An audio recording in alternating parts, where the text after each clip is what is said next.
हम लूका की इंजील खोल, लूका के समाचार उसका हम लोग 40 से 52, लूका की इंजील उसका दूसरा अध्याय उसके 40 पद से लेकर 52, लूका 2:40। और बालक बढ़ता और बलवंत होता और बुद्धि से परिपूर्ण होता गया, परमेश्वर का अनुग्रह उस पर था। उसके माता पिता प्रतिवर्ष फसह के पर्व में यरूशलेम को जाया करते थे। जब वो 12 वर्ष का हुआ तो वे पर्व की रीति के अनुसार यरूशलेम को गए, और जब वे दिनों को पूरा करके लौटने लगे, वो लड़का यीशु यरूशलेम में रहा, और यह उसके माता पिता नहीं जानते थे। वे यह समझकर कि वह और यात्रियों के साथ होगा, एक दिन का पड़ाव निकल गया और उसे अपनी कुटुंबियों और जान पहचान में ढूंढने लगे। पर जब वह नहीं मिला तो ढूंढते ढूंढते यरूशलेम को फिर लौट गए, और 3 दिन के बाद उन्होंने उसे मंदिर में उपदेशकों के बीच में बैठे और उसकी सुनते और उनका प्रश्न करते हुए पाया। और जितने उसकी सुन रहे थे वे सब उसकी समझ और उसके उत्तरों से चकित थे। तब उसे देखकर चकित हुए, और उसकी माता ने उससे कहा, हे पुत्र, तूने हमसे क्यों ऐसा व्यवहार किया? देख, तेरा पिता और मैं छूटते हुए तुझे ढूंढते थे। उसने उनसे कहा, तुम मुझे क्यों ढूंढते? क्या नहीं जानते थे कि मुझे अपने पिता के भवन में होना अवश्य है? परंतु जो बात उसने उनसे कही उन्होंने उसे नहीं समझा। तब वह उनके साथ गया और यह नासरत में आया और सुरश में रहा, और उसकी माता ने उसके बातें मन में रखी, और यीशु बुद्धि और दिल डौल में परमेश्वर मनुष्य दोनों के अनुसार। परमेश्वर, हम तेरे वचन को हो रहे हैं, जो तू अपनी बातों को अंतःकरण मन को तैयार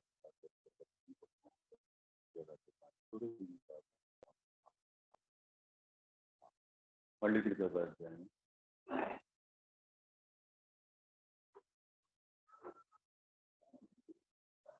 तो आगे असली क्रिस्तान का पहचान हो रहा नहीं, सब नकली और फसली और ये सब 7 प्रकार के क्रिश्चियन होते हैं नहीं, एक दिन हमने कहा। तो एक फेस्टिवल क्रिश्चियन होते हैं टाइप के, तो कल वैसे लोग पहुंचे नहीं, तो वैसा नहीं होना चाहिए मित्रों, है ना। परमेश्वर का दिन है, सबका दिन है। हम लोग परमेश्वर को महिमान्वित करने के लिए अपने आप को, और साल का अंतिम दिन है, तो हम लोग यहाँ पे इकट्ठे हैं, जमा है, अच्छी बात है। तो हम लोग परमेश्वर के वचन की ओर हम लोग इस वक्त ध्यान देने जा रहे हैं। और जैसा कि आज का जो यंत्री पाठ के अनुसार जो ठहराया गया है, फैमिली लाइफ, है ना, हम लोग पारिवारिक जीवन के विषय में हम लोग बातें करेंगे। फैमिली लाइफ, पारिवारिक जीवन। मैं कई बार जब मैं एकांत में होता हूँ या फिर मतलब खासकर सोने से पहले, उस समय चिंतन मनन मैं किया करता हूँ हमेशा। क्या रात को कहीं उठ गया तो फिर मतलब बाइबल का सामान्य उपदेश मेरा तैयार होता है दिमाग खोपड़ी में, है ना। यहाँ पे सिम कार्ड है, तो वहाँ पे चिप में वहाँ सब भरते जाते हैं, कहाँ कहाँ पे कौन वचन फिट होगा। तो ये रात्रि के समय होता है ज्यादातर, और ये सब समय ताकि सन्नाटा रहता है, शांत रहता है, तो बहुत सारे विचार आते हैं। तो ऐसे मंथन और मनन मैं करते रहता हूँ। और सब मेरे मंथन में एक बात से मुझे जो आती है वो बड़ा मैंने थोड़ा सा विचित्र भी टाइप का है, और यूं कहा जाए तो हम परमेश्वर को दोष तो नहीं दे रहे हैं, लेकिन अब जैसे कि मैं बताना चाह रहा हूँ, उत्पत्ति की पुस्तक को आप जब पढ़िएगा, तो परमेश्वर ने जब आदम हवा को बनाया, परिवार की रचना की, तो उसने एक बात को कहा था कि फूलो फलो और पृथ्वी में भर जाओ, है ना। उस समय पाप नहीं हुआ था। तो मेरा ये सोचना है कि फूलो फलो पृथ्वी भर जाओ, अभी तक पाप नहीं हुआ, तो मतलब वंश, तो देखिए वंश जो चला है वो पाप के बाद चला है, नहीं। वंश का उत्पन्न होना पाप के बाद चला, मतलब कि अगर पाप नहीं होता तो यीशु परमेश्वर की ये कही बात कि फूलो फलो पृथ्वी भर जाओ, मैंने थोड़ा सा संभावना थोड़ा सा नहीं हो पाता, नहीं ऐसा मैंने थोड़ा सा लगता है, नहीं। फूलो फलो पृथ्वी भर जाओ मतलब परमेश्वर को भी पता था कि पाप होगा, तो इसीलिए पहले ही मैंने ऐलान कर दिया, प्रोक्लेम कर दिया, फूलो फलो पृथ्वी भर जाओ। अब पता नहीं मैंने इसमें थोड़ा सा गुत्थम गुत्था कंट्रोडिक्शन पैदा हो जा रहा है, दिमाग में कभी कभी परमेश्वर को समझने के लिए कभी कभी हम ऐसा ऐसा मैंने ढूंढते रहते हैं, मैंने उसका मैंने क्या सोच है ना। फूलो फलो पृथ्वी भर जाओ, अभी तक पाप नहीं हुआ था, और बिना पाप के उन लोग को तो पता ही नहीं रहता नहीं, उन लोगों को तो पता ही नहीं था। आप बाइबल में पढ़े लिखता है कि आदम और हवा दोनों नंगे थे पर लजाते न थे, मैंने नंगाईपन क्या होता है ना, ये क्या होता है वो क्या था, कुछ उनको पता ही नहीं था। और ऐसे में मतलब वंश का बढ़ाना है ना, फूलो फलो पृथ्वी भर जाओ, ये तो मतलब मैंने पहले ही फोरकास्ट कर दिया परमेश्वर ने। तो पाप का यहाँ पे लग रहा है कि असंभावित होना, और ऐसा नहीं कि मतलब परमेश्वर माने इन लोग को फोर्स किया या ये क्या, वो तो आदम हवा को बनाया था स्वतंत्र हो गए, तुम माने तुम्हारी इच्छा क्या है, सोच क्या है, अब तुम जानो समझो जानो, है ना। वो छोड़ देता है इंसान के इसमें, परमेश्वर का इसमें कोई रोल नहीं, कह आप कहें, है ना। परमेश्वर की कोई गलती नहीं है, शैतान बहकाया। खैर एनीवे, तो ये परिवार की जो रचना हुई वहां पे, फूलो फलो है ना, और उसका फूले फलने लगा नहीं, है ना। आदम हवा का तीन को छुआ हुआ, फिर आदम काइन हाबिल और शेत शेत शेत। हाँ हाँ, सविता बोली सविता। आप लोग यहाँ सिर्फ चर्च में बैठ के, है ना, शेत है ना, शेत शेत। तो कायन हाबिल को तो हम लोग बखूबी जानते हैं, लेकिन शेत भी था उसमें। तो खैर परिवार की रचना परमेश्वर ने की, और ये परिवार को उन्होंने बनाया, बहुत अच्छा मतलब ये रहा परमेश्वर को बनाने का, वही मन मनसा था कि परमेश्वर बनाता, उसके बाद फूलो फलो, है ना। तो कभी कभी तो हम लोग तो वाइफ को हम लोग मतलब ये समझते हैं नहीं, भोग्या की वस्तु। आज के समाज में भी पहले भी ये चीज था, मैंने महिलाओं को, मैंने उनको सिर्फ एक, मैंने कहना चाहिए उनको सिर्फ भोग्या की वस्तु, या उसको सिर्फ उसको मतलब एक, बहुत लोग वाइफ का इसीलिए वाइफ का फुल फॉर्म बोलते हैं, वाइफ का वो वाइफ का फुल फॉर्म होता है wonderful instrument for enjoyment, wonderful instrument for enjoyment. बहुत लोग वाइफ का ऐसा मतलब ये बोलता है, लेकिन पत्नी मतलब वो सिर्फ एक भोग्या की वस्तु नहीं है मित्रों। आजकल लोग मतलब स्त्रियों को मतलब आज के डेट में क्या पहले भी आप स्त्रियों को मतलब सिर्फ एक मतलब एक खिलौना समझते थे ना, खेलने वाला खिलौना। पहले के जमाने में कहा स्त्रियों को कहा उन लोग का कोई ये नहीं था, तो मैंने उन लोग का कोई कोरम भी नहीं था, बच्चों की गिनती में भी नहीं आती थी। बच्चे लोग जो होते थे ना, उसके कोरम होता है ना, कोरम जैसे पेरिस काउंसिल बैठते हैं तो कोरम होता है, कोरम पूरा नहीं होगा तो फिर ये नहीं होगा। तो स्त्रियों का कोरम में भी वो गिनती नहीं आता था कि माने वो लोग मतलब इस रीति से माने स्त्रियों का मतलब दोहन होता था या उसका। अब पहले के जमाने में मंदिर में दासियां भी रहती, दासी मैंने कई लोग भोग भी करते थे, ऐसा मतलब सिचुएशन है। अभी भी हिंदू लोग में भी बहुत सारी प्रथाएं हैं, तो सती प्रथा को देखिए तो स्त्रियों का माने सती प्रथा में पति मर गए तो पत्नी को भी जिंदा जला दो, बताओ क्या मतलब। स्त्रियों को मैंने खिलौना समझ लिया है एकदम, मैंने अभी भी हिंदू प्रथा में है। हाँ, हिंदुओं में देखिएगा मैंने पति खाना खा रहा, पत्नी नहीं खाएगी, पति खाना खा रहा तो पत्नी हवा जल गई। अच्छा है, ऐसा ऐसा मतलब मैंने, हाँ अभी पत्नी नहीं खाएगी, और ससुर के सामने जाना है तो पत्नी को घूंघट खा के जाना है। नहीं, अभी भी हिंदू लोग में, हम लोग में नहीं होता है। पत्र 3007 को आप पढ़िए, लिखता है कि पति और पत्नी दोनों को परमेश्वर अनुग्रह के वारिस होने के लिए बुलाया है ना। पति पत्नी दोनों को, दोनों का एक माने ये हमारी बैलेंस हुए में उसको रखा, ऐसा थोड़ी मतलब कि पत्नी को हम माने मारे पीटते। अभी हम लोगों ने क्या कहा, पत्नी, है ना, हालांकि पत्नी को पति की अधीनता में रहना चाहिए, पारिवारिक जीवन के विषय में देख रहे हैं तो अभी तो पति पत्नी से शुरू करेंगे तब ना छुआ लोगों का।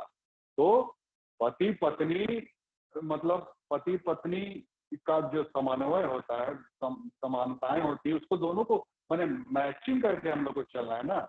मैचिंग का सिस्टम मन होना बहुत जरूरी है। ताकि आमोस 3:3 को पढ़िए तो लिखता है कि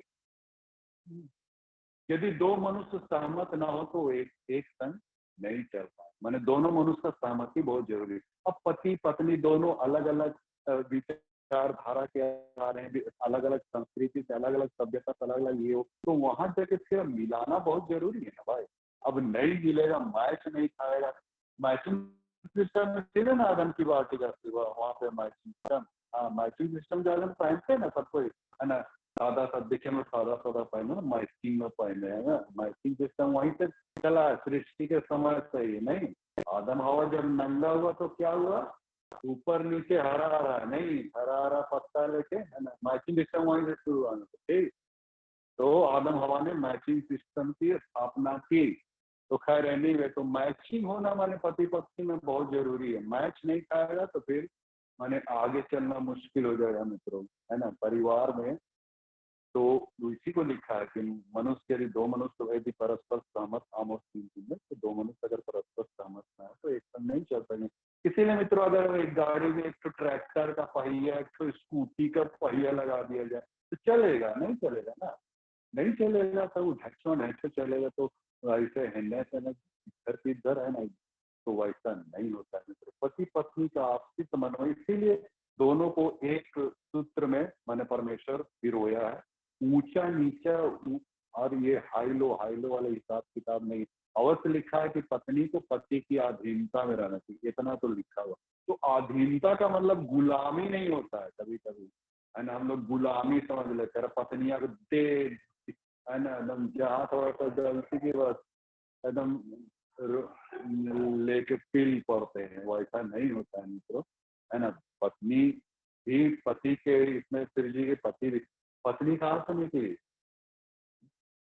पति के पसली से निकली है। तो उसको हम पैर की जूती कैसे समझ सकते हैं? तो पैर की हड्डी से बनता, सिर की हड्डी से बनता तब ना भैया। अब पैर की हड्डी से तो नहीं ना बना कि पैर की जूती समझे। इसीलिए कुछ कबीरदास जी क्या बोले, ढोल गवार पशु शूद्र नारी ये सब है ताड़न के अधिकारी, है ना। कबीरदास जी बोल रहे हैं कौन कौन सा ताड़ना पाने के लिए बने गए हैं? 5 चीज बनाए गए। नहीं, ढोल गंवार पशु शूद्र नारी। ढोल ढोलकी को पीटते हैं, गंवार मूर्ख पिटाते रहता है, ताड़ित प्रताड़ित होते रहता है। ढोल गंवार पशु जानवर, है ना, जानवर को मारते रहते हैं। और शूद्र, शूद्र छोटी जाति, हिंदू समाज में छोटी जाति होती है शूद्र, डोम चमार, वे लोग भी प्रताड़ित किए जाते हैं। तो ढोल गंवार पशु शूद्र नारी, नारी को, हाँ नारी, हाँ ये सब है ताड़न क्या भी, सब ताड़ना पानी। कबीरदास जी ने बोला है, एक पति ऐसे ही पत्नी को बोल रहा था कि चिढ़ाने का अंदाज में, ढोल कमार पशु शूद्र नारी, ये सब है ताड़न क्या चिढ़ा। तो पत्नी बोली कि बात बिल्कुल साफ है ना, बात बिल्कुल साफ है, एक जगह मैं हूँ 4 जगह आप। समझ रहे हैं? एक 5 है ना भाई, 5 में एक जगह मैं हूँ नारी, बाकी 4 जगह आप। बात बिल्कुल साफ है, एक जगह मैं हूँ 4 जगह आप। 4 जगह मतलब वही पशु शूद्र ना, पशु शूद्र और गंवार और सब वही, ढोल सब वही, पति।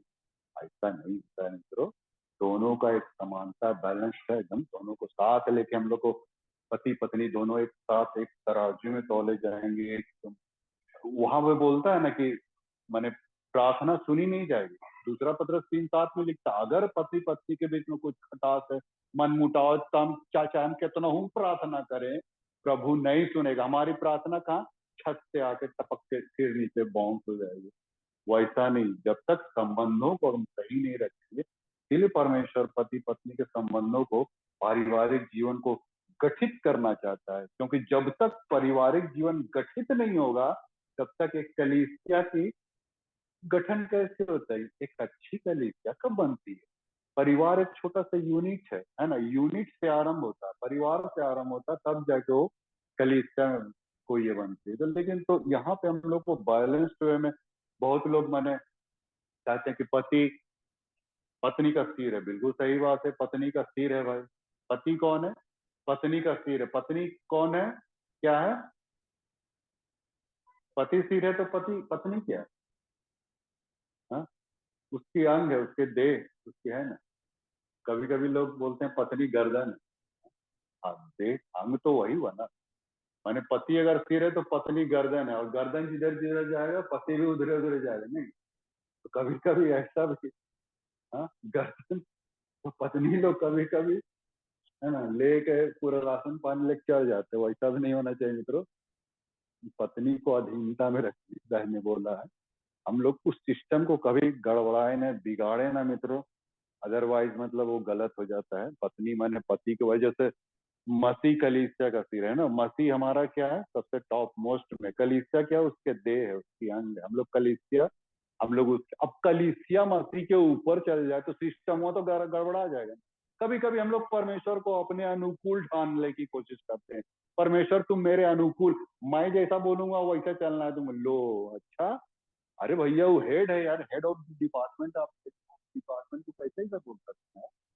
तो कभी कभी हम उसको अपने अक्स में उतारना चाहते हैं। जैसे जैसे पत्नी लोग पति को अपने अक्स में उतारना चाहती है ना, अपने आईने में। नहीं, मत कीजिएगा मित्रों, परमेश्वर मना किया। जैसा सिस्टम बनाएगा भैया वैसे चलना। कभी कभी हम लोग मंडली लोग मंडली लोग पादरी को अपने अक्स में उतारना चाहते हैं ना, अपने आईना में, कि पदरिया जैसा सा हम बोलेंगे वैसे सब पदरिया को चलना पड़ेगा। अरे नहीं भैया, पदरिया हेड होता है, कलीसिया का हेड होता है, तो पादरी के कहे अनुसार आप लोग को चलना है। इस सिस्टम को कभी भी गड़बड़ाइए नहीं। जहाँ गड़बड़ाते हैं वहीं पे झोल झाल शुरू हो जाता है ना, जहाँ झगड़ा झांटी शुरू हो जाता है। परमेश्वर के सिस्टम को समझिए। पति ऊपर है, पत्नी नीचे, पारिवारिक संबंध में है ना। मसीह ऊपर है, कलीसिया नीचे है, पादरी ऊपर है, कलीसिया है उसके बाद। तो ऐसा करके मैंने सिस्टम को बनाया। तो खैर हम लोग पारिवारिक जीवन के विषय में बता रहे थे कि परिवार तभी डेवलप कर सकता है जब मतलब है, माने परिवार एक यूनिट है। कलीसिया तभी डेवलप करेगा जब परिवार माने माने एकजुट और एक चित एक मन होके। तो परिवार से ही वहां से हमारा जो है प्राथमिक पाठशाला का है, क्यों कहा गया है ना, परिवार को प्राथमिक पाठशाला क्यों कहा गया। कभी कभी माता पिता आते हैं, पादरी साहब मेरा बच्चा को थोड़ा सा सुधार दीजिए ना, इधर करके बोलते हैं। अच्छा, मैंने जब छुआ था तो उस समय तो आप कुछ करवे नहीं किया, और अभी हमको यहाँ बोल रहे हैं नहीं। अब टीचर को बोलेगा, स्कूल का टीचर को आप उसको थोड़ा सा करिए, सुधारिए। नहीं भैया, बच्चा लोग जो होता है वो परिवार से सीखता है। नहीं, परिवार के गतिविधियों को देखता है, माता पिता के गति, वहीं से ना उसका डेवलप शुरू होता है। तो अरे पादरी कलीसिया और स्कूल तो बाद की बात है मित्रों, है ना। लेकिन परिवार प्राथमिक पाठशाला है, वहीं से आपको शुरुआत करना पड़ेगा बच्चा को कैसा पालना पोसना बड़ा करना। अदरवाइज बाद में आके रोइएगा कांदिएगा तो पादरी क्या करेगा बाबा। अरे जब तक पौधा पौधा होता उसको आप जिधर चाहे हिला डुला सकते नहीं। जहां पेड़ बन गया समझिए हिलाना डुलाना आपके लिए मुश्किल हो जाएगा। तो इससे पहले कि वो पेड़ बने, पौधा जैसा है उसको मैंने पहले ही से उस पे फूल पानी जैसा भी डालना, खाद पानी जो भी डालना, उसी सब इन्वेस्ट कीजिए। आपका छुआ आपके लिए तो ये है, बैंक बैलेंस है ना। आप बैंकवा में अकाउंट में जमा कर दे ना भैया, माल पानी, हाँ, पैसों काले जमा करते ताकि बुढ़ापा में आपके लाठी बने, बुढ़ापा का लाठी बने, इसलिए बैंक में आप पैसा रखते हैं ना। तो छुआ लोग भी ऐसे ही बैंक है मित्रों। छुआ में आप जैसा इन्वेस्ट कीजिएगा ना वैसे ही आपको रिटर्न मिलेगा। अदरवाइज फिर छुआ फिर कल को आपको आंखें दिखाना शुरू कर देगा ना, फिर भुगतिएगा फिर। हाँ, तो अभिये से छुआ लोग के अंदर में, माने बच्चा लोग के अंदर में अभिये से, देखिए साइकोलॉजिस्ट लोग भी बोलता है ना। अगर 1 से 5 साल के बच्चों के अंदर आप अच्छे संस्कार, अच्छी नैतिक शिक्षा, अच्छे विचार, अच्छी सोच, अच्छी सारी चीजों को डाल दीजिए तो मैंने बुढ़ापे तक वो बना रहे। और सही में बाइबल भी कहती है, नीति वचन 22 को आप पढ़िएगा, वहां पे लिखता है कि बच्चों को शिक्षा उसी मार्ग की दे जिस पर उसको चलना है, और वो बुढ़ापे तक का है। क्या मित्र, बचपन में ही यदि वो शिक्षा को डेवलप कीजिएगा तो वो माने बुढ़ापे तक वो चल। तो ऐसा माने बचपन से ही उसको उस परिवेश में आप उसको ढालिए, तब जाके आपको सही रिफंड आपको बाद में आपको मिल सकता है। अदरवाइज फिर मुश्किल। कभी कभी माता पिता एकदम तड़तड़ा देते हैं बच्चों को, नहीं है ऐसा भी थोड़ा सा नहीं। हालांकि लिखता है ना, जो अपने बेटे से छड़ी नहीं चलाता वो उसका बैरी, ऐसा लिखता है। लेकिन हाँ, जैसे कि 1 से 3 साल के बच्चों में कुछ गलती किया तो उसको मारिए, ठीक है, मार सकते हैं, छड़ी भी डांट भी, उसमें कोई ये नहीं है। लेकिन अब 1 से 3 साल के बच्चों में अब मार दिए, मान लीजिए एक थप्पड़ दे दिए, 2 थप्पड़ दे दिए, अब उसको पता ही नहीं लगा कि हमको किस गलती की वजह से थप्पड़ खाना पड़ा। अगर आप उसको नहीं बताइएगा तो आप तो उसके आंखों के सामने दृष्टि में तो आप खलनायक बन जाएगा, नहीं ना? आप क्या हो जाएगा, अमरीश पुरी है ना, ये हमारा बाप को। हाँ, और माता जी क्या बन जाएगी, निरूपा राय, नहीं? निरूपा राय, हाँ। निरूपा राय हमेशा फिल्म में अपना बच्चा लोग हेरवा देती है, नहीं? ठीक पालन पोषण जितना पिक्चर देखिए तो आपको उसमें वही निरूपा राय दिखेगा।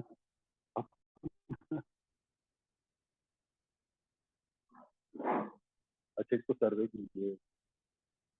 तो ऐसा, तो मेरा कहने का क्या मतलब है, जब मान लीजिए आप अपने बच्चे पे हाथ उठा रहे हैं तो बच्चे को इस बात का एहसास होना चाहिए कि ये दंड मुझे किस गलती पे मिला, है ना?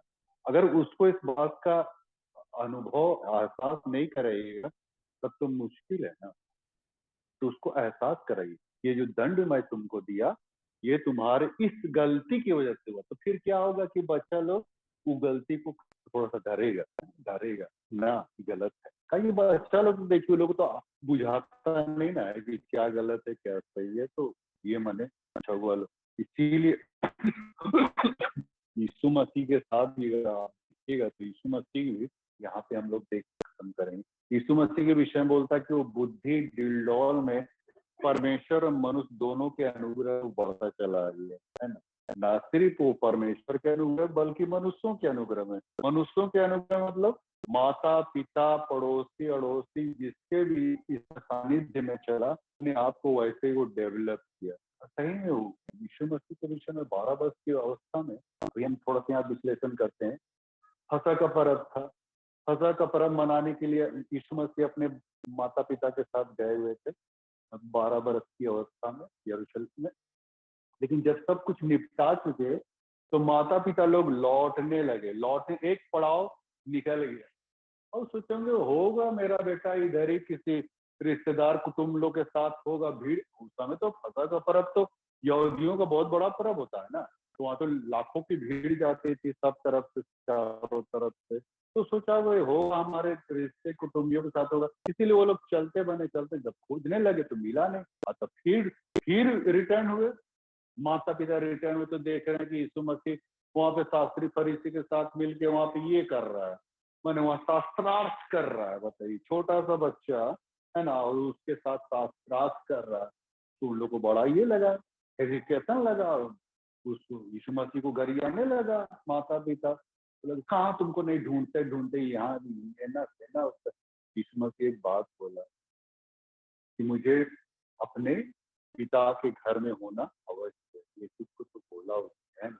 हालांकि माता पिता नहीं समझ पाए कि क्या ये बोला, लेकिन यरूशलेम मंदिर में मुझे रहना अवश्यंभावी है, ये बात को उसने बोला। तो खैर हम लोग मैं यहाँ पे ये बताना चाहता हूँ कि एक माता पिता देखिए कैसे अपने बच्चों की परवरिश करते हैं। माने माँ बाप को चिंता है कि मेरा बेटा कहीं हेराया है, मैंने कहीं गुम हो गया, कहाँ भटक गया, उसको चिंता सताने लगा। चिंता करते करते तब यरूशलेम लोग खोजते खोजते पहुंचे। ये इस बात के इंडिकेशन करता है मित्रों कि हर माँ बाप को ये चाहिए कि हम अपने बच्चों को माने चिंता करें, अपने बच्चों की भी चिंता करें। अरे अभी तक स्कूल से नहीं आया, कॉलेज से नहीं आया, ट्यूशन से नहीं, कहाँ गया बाबा, है ना? ऐसा करके चिंता आपको करना बहुत जरूरी है ना? चिंतित होना ये बहुत अच्छा मतलब एक इंडिकेशन है कि आप अपने परिवार के प्रति ऐसी सोच को रखें। बहुत लोग तो दूर छोड़ो ना, अरे होगा अपना दोस्त, ऐसा टाइप का मैंने कर नहीं, थोड़ा सा निगरानी भी रखिएगा बच्चों से।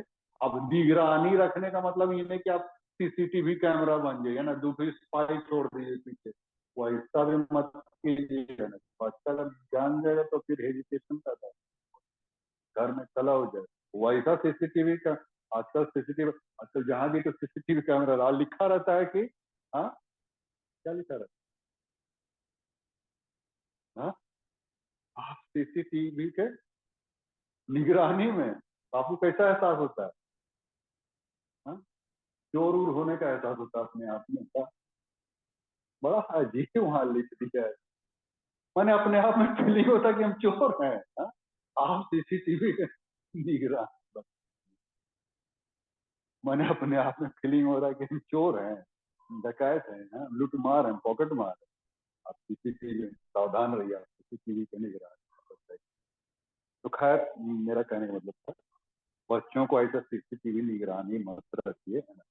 अवश्य उसके प्रति चिंतित रहिए, आप उसके विषय में सोचिए। एक परिवार का हर सदस्य एक दूसरे के विषय में जब सोचता है, समझता है, जानता है, तो अच्छा है कि वो परिवार मैंने सही रूप में डेवलप कर रहा है। तो ये परिवार एक दूसरे के सानिध्य में, संगठन में रहता है। जब भी आप मैंने दिन का तो खाना तो नहीं हो पाएगा ना, रात का खाना आप लोग एक ही टेबल में खाइए तो अच्छा रहेगा। दिन का तो क्या होता है कि सब स्कूल कॉलेज इधर उधर रहते हैं ना, ऑफिस जा रहे हैं ना, जा रहे हैं, तो दिन को नहीं होता। रात को एक ही टेबल में खाना खाइए ना, उससे फायदा है ना। उससे फायदा ये होगा कि आप माने दिन भर का ब्यौरा को आप पूछ सकते हैं, तब बाबू कहाँ हुआ स्कूल में, ऐसा करके ना, कहाँ हुआ कॉलेज में, तब क्या, तो ऑफिस में क्या हुआ, वगैरह वगैरह। मतलब शेयरिंग करना बहुत जरूरी। शेयरिंग नहीं हुआ तो फिर वहां पे गैपिंग आ जाता है। तो शेयरिंग हमेशा करते रहिए ना, एक दूसरे के साथ शेयरिंग करते रहिए, ताकि वो लिंक बना रहे, गैपिंग ना आए। और तब ठीक में मतलब मैंने परिवार और वो चलेगा। और एक साथ मैंने प्रार्थना की वेदी को भी बनाएंगे ना, प्रार्थना की वेदी बहुत घरों में नहीं होती है। मैं ये नहीं कर रहा हूँ कि आप वैसे जाके वेदिया जाके घर में बना लीजिए। प्रार्थना की वेदी कहने का मतलब शाम के समय इकट्ठे सब मन जब इकट्ठे होते हैं, खाने के समय प्रार्थना करके खाइए, तो वहीं पे सबके लिए प्रार्थना कर दीजिए। और ओवरऑल मैंने एक जगह प्रार्थना कीजिए तो प्रार्थना, अगर एक जगह संगठन होकर प्रार्थना कीजिए तो अच्छा लगे ना परमेश्वर का। चलो हमारा बच्चा लोग कम से कम दिन भर मैंने गोल रहा, अभी तो हमको मैंने याद तो कर रहा है, ऐसा भी तो सोचेगा परमेश्वर ना। अब एकदम मत कीजिएगा तो का परमेश्वर भी भूल जाएगा, हेरा जाओ भाई, तो छोड़ो हटाओ, ऐसा करके परमेश्वर। जब तुम हमको जानबे नहीं करते, सुनबे नहीं, सीख, तो जाओ तब अपना देखो, ऐसा करके परमेश्वर। दीवालवा में तो टांग देते हैं, Christ is the head of this house, है ना, एकदम वो लोग जरूर टांग देते हैं। लेकिन क्राइस्ट हम लोग का हाउस का हेड नहीं होता है। हेड कौन होता है? रेवरेंस के भी ख्याल से नहीं, और फलना फलना ढकलना, है ना। हम लोग हेड बन जाते हैं। यीशु मसीह का निच्चू रखते, तुम निच्चू बढ़, है ना। अपन हेड है घर का, मुखिया हम ही है। नहीं रे बाबा, जो चीज परमेश्वर जैसा बनाया है वो ऐसे ही सब कुछ सिस्टम में करना है ना। पर वहाँ का मुखिया परमेश्वर है हमारे घर का। अब परमेश्वर नहीं रहेगा तो हमारा पूरा घर सब। बाइबल क्या कहती है? यदि घर कोई हवा न बनाए तो उसके बनाने वालों का परिश्रम बेकार चला जाए, सब बेकार हो जाएगा अगर परमेश्वर की उपस्थिति। मैं तो घूमते रहता हूँ ना, बहुत जगह हाउस विजिटिंग करता हूँ, तो बहुत लोग देखते हैं कि पति पत्नी के बीच में झगड़ा, और बेटा बाप के बीच में झगड़ा, सास बहू के बीच में तकरारी, कहना कहना, वहां पे हमेशा कला उत्पन्न, ये वो लमसम। ऐसा क्यों होता है? क्योंकि बहुत सारे ऐसे घर हो जाते हैं तो उन लोग चर्चे आना छोड़ दिया। जो लोग चर्च आना छोड़ दिए, परमेश्वर के सानिध्य में रहना छोड़ दिए, वो बाइबल पढ़ना, प्रार्थना करना, गिरजा जाना, इसमें अगर कनेक्टिविटी उनमें नहीं है, देखिएगा ऐसा घर को टूटने की कगार पे खड़ा है। इसका जिम्मेवारी कौन है? पादरी है, कलीसिया है। अरे खुद आप अपने पैर में कुल्हाड़ी मार रहे हैं। मत कीजिएगा ऐसा मित्रों। चर्च हमेशा कनेक्टिविटी बनाए रखे, नहीं तो देखिएगा बहुत सारे घर टूटने की कगार पे खड़े हुए, मारपीट झगड़ा और ये दारूबाजी और ये सब करके वो सब मैंने खत्म हुआ। उस घर में कौन बस गया? शैतान अपना डेरा जमा लिया। परमेश्वर ये जो घर को प्रोटेक्ट करता है मित्रों। पुराने नियम में देखिए ना, मूसा को क्या बोला था कि घर के अलंग चौखट में तुम अपना लहू लगा देना। जिस घर के चौखट में लहू लगा दे, कहीं उस घर को मैं कभी क्षति नुकसान नहीं करूंगा। पुराने नियम में है। और जिस जिस घर में लहू था उसको परमेश्वर नहीं कुछ किया, उसने कुछ मैंने टच भी नहीं किया इसराइलियों के घर में, है ना। लेकिन मिस्रियों के घर में लहू का ये नहीं था, और सबको मार दिया परमेश्वर। ऐसे ही तो है मित्र, वो लहू किसको दिखा रहा? यीशु मसीह के लहू को दिखा रहा है। यीशु मसीह ने भी लहू बहा के हमारे घरों को प्रोटेक्ट किया है। बात को ध्यान दीजिए मित्रों, इसको मनी मनी इसमें मत लीजिए, हल्काई से मत लीजिए। यीशु का लहू हमें चारों तरफ हमें शुद्ध करता, प्रोटेक्ट करता। उसी का लहू हमें, जिस घर में यीशु का लहू चारों तरफ छिड़का रहेगा ना, उसको शैतान हावी नहीं हो पाएगा। पहला पत्रस 5:8 में लिखता है, शैतान गरजने वाले से कि नाई को किस खोज में रहता है, कब किसको फाड़ता है, कैसा लिखता है। तो शैतान इसी साथ में रहता है, कब किस परिवार में मैं नुकसान पहुंचा, सृष्टि को तहस नहस करूं। शैतान का, परमेश्वर का देखिए 36 का आंकड़ा है। शैतान नहीं चाहे कोई परिवार अच्छा से पले बढ़े, अच्छा से चले हुए नहीं चाहे, वो हमेशा मैंने कुछ ना कुछ वहां पे मैंने उपद्रव करेगा, वहां पे कुछ ना कुछ करेगा। और ज्यादातर ज्यादातर उसका आक्रमण होता है मुखिया पे होता है, घर का मुखिया पे, है ना। घर का जो मुखिया होता है उस पर शैतान ज्यादा आक्रमण करता है, ताकि वो जानता कि पूरा घर मुखिया के, मुखिया मतलब एक पिल्लर है कहना चाहिए, पूरा घर उस पिल्लर में, अगर इस पिल्लर को हटाया जाए तो पूरा घर क्या हो जाएगा, भरभरा के गिर जाएगा। तो पिल्लर पे वो अटैक करता, मुखिया पे अटैक करता है। इसीलिए मैं एक किताब को पढ़ रहा था, वहां पे लिखा था कि मैंने परिवार एक बस की तरह होती है। नहीं, बस, हाँ। ड्राइवर कौन होता है? पत्नी। कंडक्टर कौन होती है? पत्नी, है ना। गुच्छा लेके घूमते रहते हैं ना घरवा का, चलिए गुच्छा, है ना। और हुआ लोग कौन होता है? यात्री, पैसेंजर। हाँ, बात समझता क्या है? परिवार एक बस की तरह है। हाँ, और ड्राइवर के हाथ में स्टेयरिंग की तरह, ड्राइवर जहाँ गड़बड़ा दिया कई वहां में जाके, हाँ, तो राम नाम सत्य। ड्राइवर पे बहुत माने ये रहता है कि मैंने ड्राइविंग कैसे कर रहा है, स्टेयरिंग कैसे संभाल रहा है। पत्नी तो अपना पैसा कलेक्ट कर रही है ना, सब यात्री लोग से, हाँ। तो उसका तो गुच्छा रहता है चाबी का, और बच्चे लोग है ना, वो यात्री लोग। तो इस रीति से एक बस माने एक परिवार की तरह होता है मित्रों।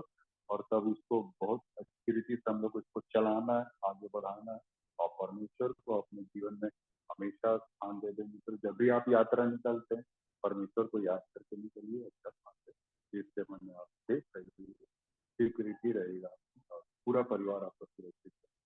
तो आइए हम लोग दुआ में, प्रेम परमेश्वर, हम तेरा धन्यवाद देते हैं कि तूने आज अपनी बातों को रखने का मौका दिया पिता, और इस परिवार की रचना को तूने हमारे बीच में रखा। कि तूने परिवार किस लिए रचना की, ताकि परिवार के द्वारा तू पूरी तरीका का एक संगठन तू बनाता दिया। इस वक्त पिता हम पूरे परिवार तेरे इस कलीसिया में आके एक संगठन के रूप में है पिता, और इस सिस्टम को हमेशा हम बरकरार रखने पाए, और तेरे प्रति अपने वफादार रखें, सिंसियरली जीवन व्यतीत करने पाए, ताकि हमसे